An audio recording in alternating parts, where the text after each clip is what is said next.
नमस्कार। फाइटर समाचार में आपका स्वागत है। पेश आज 7 अप्रैल सुबह 6 बजे राजस्थान की खास खबरें। राजस्थान के निजी स्कूलों में शिक्षा का अधिकार के तहत निःशुल्क प्रवेश के लिए आवेदन करने वाले अभिभावकों को प्रारंभिक शिक्षा निदेशालय ने राहत दी है। दस्तावेजों में कमी के कारण जिन अभ्यर्थियों के आवेदन स्कूलों द्वारा रिजेक्ट कर दिए गए थे, वे अब उनमें सुधार कर पुनः अपलोड कर सकेंगे। संशोधित टाइम फ्रेम के अनुसार अभिभावक 6 अप्रैल से 9 अप्रैल तक जन्म तिथि, आय प्रमाण पत्र, मूल निवास और पते जैसी त्रुटियों को सुधार कर आवेदन री अपलोड कर सकते हैं। मुख्य रूप से आधार कार्ड में पूरी जन्म तिथि न होने या आय प्रमाण पत्र में गलत सत्र भरने जैसे तकनीकी कारणों से आवेदन निरस्त हुए थे। नए कार्यक्रम के तहत शिकायतों का निस्तारण 17 अप्रैल तक किया जाएगा, जबकि दूसरे चरण का सीट आवंटन 21 अप्रैल को होगा। इस कदम से हजारों बच्चों को पुनः प्रवेश प्रक्रिया में शामिल होने का मौका मिलेगा। जोधपुर के तनावड़ा फांटा सालावास मार्ग पर इस्कॉन मंदिर के पास हुए एक दर्दनाक सड़क हादसे में जीजा साले की मौके पर ही मौत हो गई। मृतक सुमेर सिंह चौहान और पारस देपन सांगरिया फाटा से अपने घर लौट रहे थे, तब एक पिकअप वाहन ने उन्हें चपेट में ले लिया।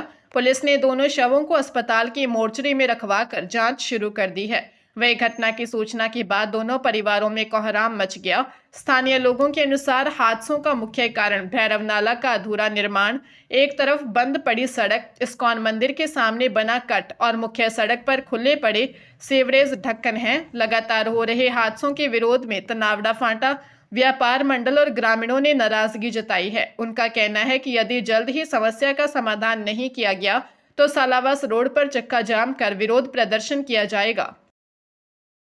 हनुमानगढ़ जिले के नौहर में फिफाना पुलिस ने नशा तस्करी के खिलाफ बड़ी कार्रवाई करते हुए 3 आरोपियों को भारी मात्रा में प्रतिबंधित नशीली दवाओं के साथ गिरफ्तार किया है। 6 अप्रैल को की गई इस कार्रवाई में पुलिस ने आरोपियों के कब्जे से कुल 35,600 नशीली टैबलेट और कैप्सूल बरामद किए, जिनकी अंतर्राष्ट्रीय बाजार में कीमत लगभग 1,42,00,000 रुपए आंकी गई है। इसके साथ ही 1,05,000 रुपए नगद और तस्करी में प्रयुक्त बाइक भी जब्त की है। गिरफ्तार आरोपियों की पहचान प्रदीप कुमार, सुभाष और अनिल कुमार उर्फ कोबरा के रूप में हुई है। पुलिस टीम ने गश्त के दौरान संदेह होने पर पहले तो 2 युवकों को दबोचा और उनकी निशानदेही पर रतनपुरा में तीसरे आरोपी के पास दबिश दी। जिला पुलिस अधीक्षक ने बताया कि जिले में अवैध नशा तस्करी और अपराधों के खिलाफ विशेष अभियान निरंतर जारी रहेगा और दोषियों के खिलाफ कड़ी कार्रवाई की जाएगी।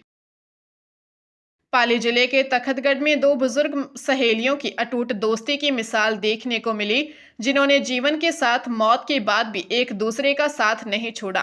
तख्तगढ़ के नागचौक इलाके में रहने वाली जेठी बाई और उनकी पड़ोसी भिक्की बाई के बीच दशकों पुराना रिश्ता था। रात को जेठी बाई के निधन की खबर सुनकर भिक्की बाई को गहरा सदमा लगा और महज 5 घंटे के भीतर उन्होंने भी अपने प्राण त्याग दिए। दोनों सहेलियां अक्सर मजाक में कहती थी कि जो भी पहले जाएगी वह दूसरे को साथ लेकर जाएगी।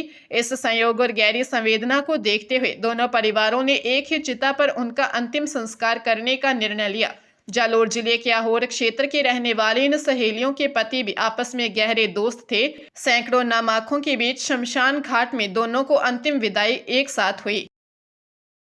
जयपुर के आमेर इलाके में जयगढ़ किले की पहाड़ी पर एक जापानी महिला पर्यटक के साथ 5 युवकों द्वारा छेड़छाड़ का शर्मनाक मामला सामने आया है। पुलिस के अनुसार राजस्थान भ्रमण पर आई विदेशी महिला जब किले के पास स्थित गणेश मंदिर की ओर जा रही थी, तभी सुनसान रास्ते पर आरोपियों ने उसे घेर कर अश्लील हरकतें की।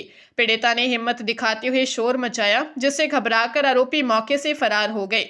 बदहवास हालत में महिला ने पास तैनात सुरक्षा गार्ड को आप बीती सुनाई, जिसने तुरंत पुलिस को सूचित किया। आमेर थाना पुलिस ने पीड़िता की शिकायत पर मामला दर्ज कर लिया है। सीसीटीवी फुटेज में 5 संदिग्ध युवक पहाड़ी से नीचे उतरते हुए दिखाई दिए हैं, जिनकी तलाश में पुलिस की टीमें जुटी हैं। स्थानीय बदमाशों और गाइडों के रिकॉर्ड भी खंगाले जा रहे हैं। अलवर के मालाखेड़ा थाना क्षेत्र के गांव खेड़ली पिछनौत में एक पति द्वारा अपनी पत्नी की हत्या करने का मामला सामने आया है। 52 वर्षीय आरोपी कालूराम मीणा शाम को बकरियां चराकर घर लौटा और चारपाई पर गहरी नींद में सो रही अपनी 48 वर्षीय पत्नी पुनी देवी पर हमला कर दिया। गर्दन और हाथ पैर पर गंभीर चोटें आने के कारण महिला की मौके पर ही मौत हो गई। सूचना पर मालाखेड़ा थाना पुलिस ने मौके पर पहुंचकर आरोपी पति को गिरफ्तार कर लिया। पड़ोसियों के अनुसार आरोपी ने करीब 15 साल पहले अपने 5 साल के बेटे की भी इसी तरह हत्या की थी, लेकिन तब मामला दर्ज नहीं हुआ था। घटना के समय मृतका का बेटा मजदूरी पर गया हुआ था। पुलिस ने मृतका के भाई की शिकायत पर मामला दर्ज कर जांच शुरू कर दी है। राजस्थान के उप मुख्यमंत्री डॉक्टर प्रेमचंद बैरवा ने वीआईपी नंबर घोटाले के दोषियों के खिलाफ सख्त कार्रवाई करने के निर्देश देते हुए पुलिस थानों में एफआईआर दर्ज कराने की पुष्टि की है। मेहंदीपुर बालाजी जाते समय मीडिया से बातचीत में उन्होंने बताया कि राज्य सरकार ने रोडवेज बेड़े में 900 नई बसें शामिल की हैं, जिनमें महिला सुरक्षा के लिए पैनिक बटन लगाए गए हैं। इन सुधारों से रोडवेज के मुनाफे में भी वृद्धि हुई है। सड़क हादसों को कम करने के लिए हाईवे पर ब्लैक स्पॉट चिन्हित कर सुधार किया गया है। फसलों के नुकसान पर उन्होंने कहा कि मुख्यमंत्री के निर्देशानुसार कलेक्टर्स को गिरदावरी रिपोर्ट भेजने को कहा गया है, ताकि किसानों को उचित मुआवजा मिल सके। एनसीआर क्षेत्र में प्रदूषण नियंत्रण के लिए एनजीटी की गाइडलाइन के तहत नई बसें संचालित की जा रही हैं और भविष्य में इलेक्ट्रिक बसों की खरीद पर विशेष फोकस रहेगा। दीग जिले में पेट्रोल के पैसे मांगने पर एक बुजुर्ग दुकानदार की हत्या का सनसनीखेज मामला सामने आया है। सेकरे थाना पुलिस ने आरोपी महेंद्र को गिरफ्तार कर वारदात का खुलासा किया। पुलिस के अनुसार टट्टा का बास निवासी 55 वर्षीय यूसुफ खान अपने खेत के बाहर छोटी दुकान चलाता था। आरोपी नशे की हालत में वहां पहुंचा और अपनी बाइक में पेट्रोल भरवाया। जब यूसुफ ने पैसे मांगे तो आरोपी ने मना कर दिया और विवाद बढ़ने पर यूसुफ पर ताबड़तोड़ वार कर दिए, जिससे मौके पर ही उसकी मौत हो गई। हत्या के बाद आरोपी मृतक का मोबाइल लेकर फरार हो गया था। पुलिस ने मोबाइल लोकेशन ट्रेस कर आरोपी को धर दबोचा। पूछताछ में आरोपी ने अपना जुर्म कबूल कर लिया है।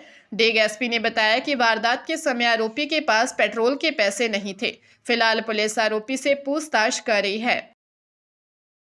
जोधपुर की साइबर थाना पुलिस ने एटीएम के जरिए ठगी की राशि ठिकाने लगाने वाले एक बड़े गिरोह का पर्दाफाश कर धनराज बिश्नोई, भजनलाल बिश्नोई और अक्षराज पुरोहित नाम के 3 युवकों को गिरफ्तार किया, जिनके पास से 95 एटीएम कार्ड, 30 सिम और 11 मोबाइल फोन बरामद हुए हैं।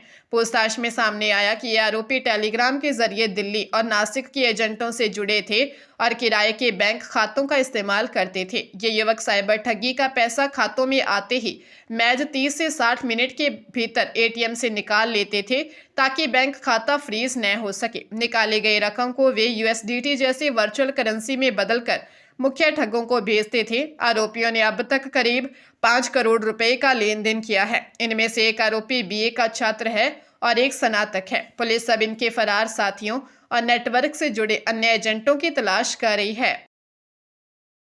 चंडीगढ़ में पूर्व सैनिकों की स्वास्थ्य योजना में हुए बड़े फर्जीवाड़े का खुलासा करते हुए सीबीआई ने 2 डॉक्टर्स और बिलिंग क्लर्क्स के खिलाफ मामला दर्ज किया है। जांच में सामने आया है कि निजी अस्पतालों में मरीजों को बिना जरूरत भर्ती दिखाकर उनके नाम पर फर्जी मेडिकल रिकॉर्ड तैयार किए जाते थे और सरकार से मोटा क्लेम वसूला जाता था। कई मामलों में मरीजों को अस्पताल में दाखिल किए बिना ही आईसीयू और वेंटिलेटर तक के फर्जी बिल पास करवाए गए। छापेमारी के दौरान सेक्टर 19 स्थित केयर पार्टनर हेल्थ सेंटर के बिल क्लर्क मंजीत सिंह के घर से 25 लाख रुपए नगद बरामद हुए हैं। सीबीआई ने चंडीगढ़ और मोहाली के करीब 8 निजी अस्पतालों से रिकॉर्ड और इलेक्ट्रॉनिक डिवाइस जब्त किए हैं। इस घोटाले की गंभीरता को देखते हुए फिलहाल ट्राई सिटी ने इम्प्लैंड अस्पतालों की बिलिंग रोक दी है और जब्त दस्तावेजों की गहन जांच की जा रही है।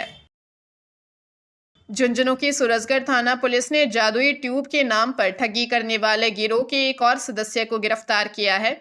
आरोपी रिकेश उर्फ गोलू पुराने ब्लैक एंड व्हाइट टीवी की ट्यूब को जादुई बताकर लोगों को भारी मुनाफे का लालच देता था। इस गिरोह ने दिसंबर 2025 में एक व्यक्ति को झांसे में लेकर करीब 5 लाख रुपए की ठगी की थी। ठगी के इस खेल में आरोपी फर्जी खरीदार बनकर पीड़ित का भरोसा जीतते थे और सुनसान जगह पर रकम ऐंठ कर ट्यूब थमा लेते थे।